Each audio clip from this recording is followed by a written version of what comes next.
So I met someone, and great person, and you know that feeling you get in your stomach that says, don't do it, and you still can do it? Listen to them. Listen to them. So I still remember, I brought him on as a partner, and I'm signing the forms, and I'm like, screw it, we're going to make some money. Brought him on as partner. I didn't know. I didn't know what was going on in his life.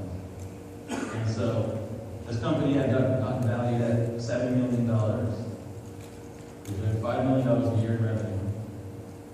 And it crashed. And the reason why it crashed is because of the team and the partner.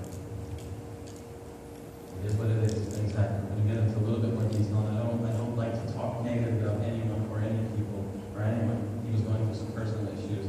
Now I realize that since this gentleman was going through a divorce, or not going through a divorce, he was in a very, very bad relationship with his current wife. And it was me who went in there and got him to move out of his home, get a divorce. But with that also came drugs, alcohol, strip clubs, and unlimited piggy banks from the business. So very, very crucial. Your team members are also very crucial. When you go to sell your business, guess what? Anyone that's going to buy your business, they don't give a shit what your business actually does. They want to make sure your team is solid. They want to make sure the people running the business are good people, and that you can communicate with them, and that they want to work with you. Your team is the most important thing. There's no shortage of money. We all know that. There's no shortage of money. There's people who want to give you money all day long, but you have to position yourself correctly. You have to have the right team and the right partners. If they see that, they'll be more than happy to write you a blank check. Not a blank check, but a big check. I'm going to get into some of that again in a minute. Valuation. How do you get your company valued? How do you understand what your company is actually worth? Well, business brokers are a good way to do that. Business brokers, what they do is they'll come into your company. If you want to list your company for sale, business brokers do that. That's what they do. There's bizbuysell.com, I believe.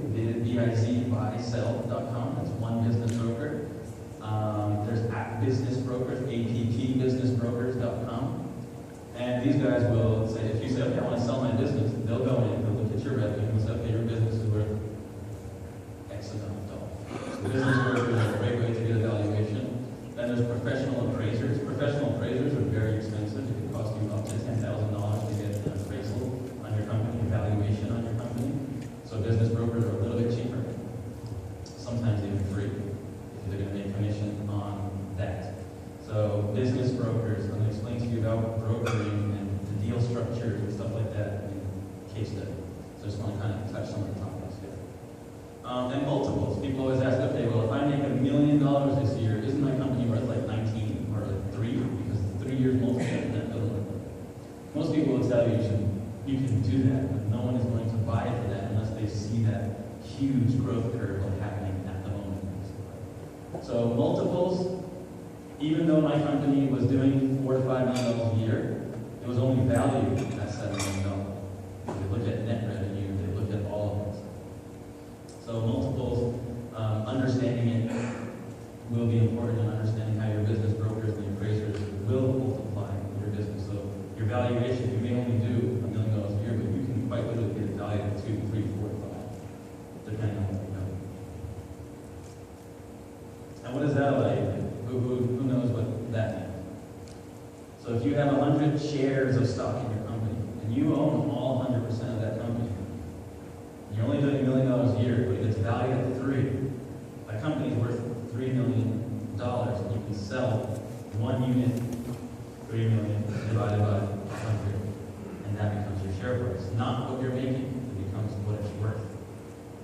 So you can actually sell shares of your company for more than what it's actually worth. I'm going to be taking you through examples of this as well. Deal structure, DigiSpace. The company had